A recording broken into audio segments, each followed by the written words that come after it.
Welcome to a Revelation of Jesus. In the last 3 videos, we have been studying the identity of the final version of Babylon. In video 60, we looked at Revelation 16:19, which introduces her fate. Great Babylon was remembered before God to give her the cup of the wine of the fierceness of his wrath. In video 61, we focused on Revelation 17, which gives enough details to conclude that final Babylon is a union of church and state that arises during the Great Tribulation. In video 63, we saw that the church side of the union, symbolized by the great harlot, is based on a false doctrinal foundation and a rigid hierarchical leadership that the Roman Catholic Church developed through the centuries of the Dark Ages. We also saw that the daughters of the harlot, that is, politically charged Protestant churches, will bring what they believe to be a miraculous, direct channel of communication with God into the picture. But the religious harlot and her daughters are only half of final Babylon. In video 62, we saw that there is a fundamental difference between the medieval version of Babylon, symbolized by the 7-headed beast rising from the sea in chapter 13, and final Babylon, symbolized by the harlot riding on the 7-headed scarlet beast. Medieval Babylon was so integrated that there was little difference between church and state. The royalty, merchants, and commoners were all baptized church members, and although most people had no concept of a personal relationship with Jesus, there was a homogeneous Catholic identity. The situation is much different with modern Babylon. The end-time union of church and state is a marriage of convenience brought about by the emergency of the Great Tribulation. In the midst of chaos and destruction, people will be looking for a higher power to rescue them, and they will be desperately interested in religious miracle workers who tell them what to do in order to be restored to their previously comfortable lifestyle. But looking around at our own society, the people who will comprise final Babylon, it is obvious that the majority are not religious. Increasing numbers of Americans and Europeans no longer have a Christian identity. Christendom, in other words, a church-centric society, is dead, and in its place a new religion has arisen, consumerism. Some of the harshest criticism in the whole book of Revelation is reserved for the rich and luxurious lifestyle of modern Babylon. As in our review of the corruption within the church in the previous video, I find the following analysis painful to present. It forces me to confront my own culpability and hypocrisy.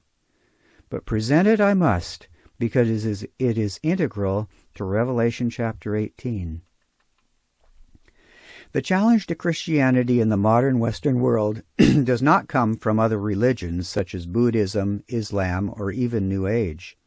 A minority of spiritually minded people may be searching among the many religious subgroups that compete for attention, but a far more serious and insidious challenge to the gospel is consumerism. It has become the pervasive milieu of our society, advanced by high-powered advertisers and marketers who have co-opted what religion has always offered. People seek identity, purpose, meaning, community, and security, and advertisers use subtle techniques to offer these to potential customers. They are even learning how to use the language and symbolism of the major religions in order to get people to buy their products by linking them to what people desire the most. We've all seen, for example, advertisements that say nothing about the quality, features, price, or performance of the product. Instead, they present images of people enjoying each other's company as they eat, drink, or celebrate together. The subconscious underlying message is that we can belong to a community of cool, beautiful, supportive people when we buy the advertised product. Modern marketing has built an exceedingly powerful quasi-religion propagated by a highly sophisticated media machine. Revelation 18 actually refers to consumerist Babylon's power over people as a form of sorcery. Your merchants were the magnates of the earth, and all nations were deceived by your sorcery. The Greek word pharmakia is often used for magic and sorcery, but the primary meaning is the administration of a drug or poison. The use of this word highlights the hypnotic, addictive nature of consumer Babylon's offerings.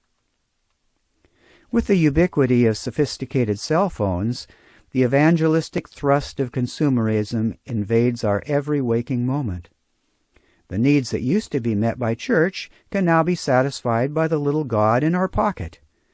Do we need to be informed, entertained, inspired, motivated, kept on track, or connected with our community? It's all right there. If we are lost, lonely, have an accident, or an emergency, help is but a click away. And, of course, anything that we might want to own or consume can appear in an almost miraculously short period of time. But it all comes with a price. These free services funnel us into the consumer machine. Countless times a day, a carefully designed sound or image summons us to worship at the throne of a cleverly crafted ad campaign. Revelation 18 exposes the driving force of final Babylon. Her extreme reaction, persecuting those who have supposedly brought on God's wrath, is simply a cry of rage as the wealthy see the possessions they have built their identity on slipping away. Those who lived luxuriously with Babylon will weep and lament for her, saying, "Woe, woe to you, great city, you mighty city of Babylon! In 1 hour your doom has come, for in 1 hour all this great wealth has been brought to ruin." It is significant that they do not cry because they can no longer go to the Babylon church. Their grief is because they have lost their things. This becomes more evident in the lament for Babylon continues. We see that the religious trappings have been a facade. Those at the top, the businesses that profit from godless consumerism, will cry in distress because the wellspring of their wealth has dried up. And the merchants of the earth will weep and mourn over Babylon, for no one buys their merchandise any more.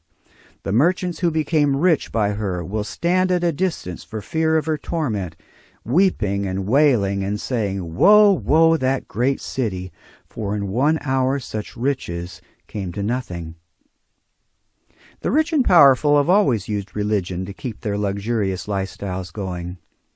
Clear back in the medieval version of Babylon, the nobility sought the blessing of the church so that the common people would believe that objecting to the coercive and unjust status quo was tantamount to rebelling against God. The claim that God has established the present order of things has been used to justify slavery, exploitative colonialism, and imperialism in the name of manifest destiny. Even today, we see powerful and persuasive Christian leaders who use the prosperity gospel to enrich themselves while dangling the promise of wealth before their followers. The heaping of wealth through exploitation is particularly repulsive to God. The Holy Spirit inspired the Apostle James and John to reveal that at the end of time it will become so grievous that God will have to intervene. "Come now, you rich, you have hoarded wealth in the last days. Indeed, the wages of the field workers which you kept back by fraud cry out, and the cries of the laborers have reached the Lord of heaven's armies." Revelation 18:6 seems to be a directive to the angelic armies of heaven to avenge the powerless who have been victimized. "Do to Babylon as she has done to others. Double her penalty for all her evil deeds. As she glorified herself and lived in luxury, so give her a like measure of torment and mourning." The countries that are in the forefront of end-time Babylon, the United States and Europe, are the richest of any nations at any time in history, with much of the wealth coming as a result of grinding the poor of the world into wretched poverty. Revelation 18 delineates the luxury goods that Roman Babylon was buying at the time John wrote. Merchandise of gold and silver, precious stones and pearls, fine linen and purple, silk and scarlet, every kind of precious wood, objects of ivory, bronze, iron, and marble, horses and chariots, and the bodies and souls of men. Most of these were expensive because they were hard to find and often dangerous to produce. For example, pearl divers often suffer from the excruciating bends, as well as brain damage, paralysis, and crippling rheumatism. The merchants who beat the price down when they buy and jack it up when they sell are long gone when health catastrophes strike the poor producers. An updated list for today would include diamonds, cobalt, rare earth elements, high-fashion garments, exotic gourmet foods, and a whole raft of other expensive products. Many of these are produced by the poorest of the poor in countries where there are few, if any, policies to protect them. The processes of production, such as mining, often destroy their land and water, leaving it unfit for subsistence farming after the mines are depleted and the mining company has moved elsewhere. Even the U.S. Department of Labor admits, from the devices that entertain us to the air conditioners that keep us cool to the smartphones that connect us, critical minerals fuel our daily lives, unseen but indispensable. Informal, artisanal, and small-scale mining supports tens of millions of families worldwide. However, these largely informal operations usually fly under the radar of government oversight, leaving workers vulnerable to exploitation, unfair pay, dangerous working conditions, child labor, and abuse. This same scenario plays out in the overseas sweatshops, where child labor is used to produce clothing that is so inexpensive that we can throw it away when it is dirty or we are tired of it. Much of the off-season food that we enjoy is grown by poorly paid farm workers with no medical or retirement benefits who are exposed to dangerous machinery and agricultural chemicals that can leave them sick, disabled, or prematurely dead. The list of products that the merchants of Babylon have on offer leaves the most hideous for last, the bodies and souls of men. While we may think of slavery as a thing of the past, there are an estimated 50 million enslaved people in the world. Even in the United States, where slavery has been illegal since the Civil War, there are somewhere between 400,000 and 2 million people in some form of slavery. The vast majority are in the illegal sex industry. Most of these begin their dreadful career as children, having been kidnapped or lured by false promises, or trafficked from countries with horrendous crime, violence, and poverty. Kept in physical bondage by addictive drugs and threats of violence, their very souls are enslaved by a combination of exposure to perverse pornography, psychological manipulation and abuse, and coercive demands for conscience-violating sexual performance. Although it is easy to blame the traffickers and pimps who facilitate this terrible industry, the greater guilt lies in the customers who cultivate their own insatiable appetites and are willing to fork out their money to satisfy themselves with no regard for the lives they are ruining.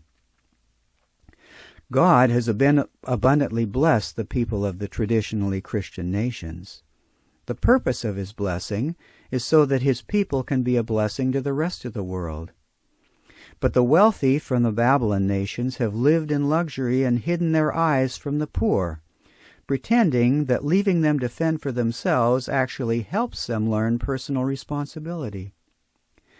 This selfish misrepresentation of God's generous character by His professed followers is one of the major reasons that so many of the world's people have rejected Christianity. But the God of justice has taken notice.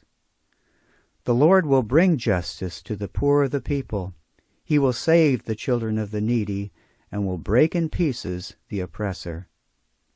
In the words of Revelation 18, Babylon glorified herself and lived in luxury, therefore her plagues will come in a single day, death and mourning and famine, and she will be burned up with fire, for mighty is the Lord God who has judged her.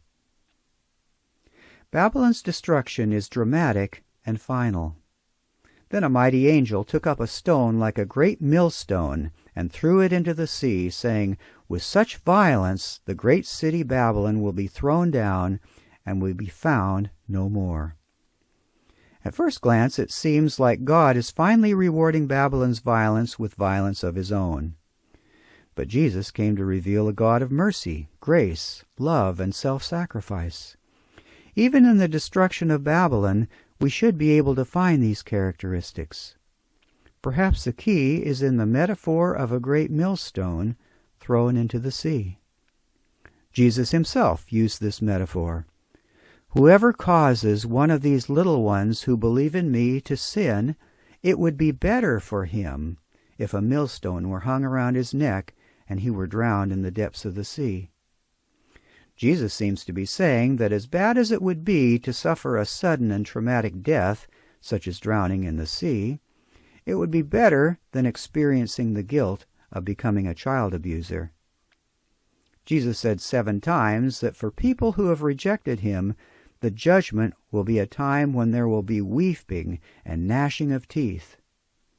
In the presence of the holiness of God, the guilt of unforgiven sins will be overwhelming, so much that the kings of the earth and the magnates and generals and the rich and the powerful who have been in charge of Babylon will hide themselves in the caves and in the rocks, and say to the mountains and the rocks, "Fall on us and hide us from the face of him who sits on the throne." As we saw in video 58, these are the very ones who have been plotting to destroy those who refuse to accept the mark of the beast. The 7 last plagues, which are agonizing but not fatal, will be a major obstacle to their plans. Despite this, the kings and their minions will continue to make war with the Lamb by persecuting his followers. But the Lamb will overcome them, for he is Lord of lords and King of kings, and those who are with him are called, chosen, and faithful. Thus, the metaphor of a millstone thrown into the sea seems to mean that God will give the Babylon persecutors the sudden death that they are crying out for, both to save the saints who are under threat and to keep the unbelievers themselves from adding the murder of God's faithful followers to their already overwhelming load of guilt. The destruction of Babylon is a time of celebration in the courts of heaven. John heard a loud voice of a great multitude in heaven saying, "Alleluia! Salvation and glory and honor and power belong to the Lord our God, for true and righteous are his judgments, because he has judged the great harlot who corrupted the earth with her fornication." And the 24 elders and 4 living creatures fell down and worshipped God who sat on the throne, saying, "Amen, Alleluia." This massive outpouring of joy and praise is not just because God has defeated the last-day persecutors of his followers. Babylon is symbolic of the whole reign of sin. By her sorcery all the nations were deceived, and in her was found the blood of prophets and saints and of all who were slain on the earth. Clear back to the first murder of Abel by his brother Cain, the influence of Babylon was on display. It was the spirit of Babylon that filled the earth with violence, necessitating the great flood in the days of Noah. Babylon reached its pinnacle when the Jewish leaders colluded with the Romans to murder Jesus on the cross. This is because Satan, the prince of this world, is the actual king of Babylon. Isaiah 14, which tells the story of Lucifer, also tells the story of the fall of Babylon. "In the day the Lord gives you rest from your sorrow, and from your fear and the hard bondage in which you were made to serve, you will take up this parable against the king of Babylon and say, 'How the oppressor has come to an end. The golden city has ceased. The Lord has broken the staff of the wicked, the scepter of the rulers. The whole earth is at rest and quiet. They break forth into shouts of joy. How you are fallen, O Lucifer, son of the morning! How you are cut down to the ground." The destruction of Babylon will be complete and permanent.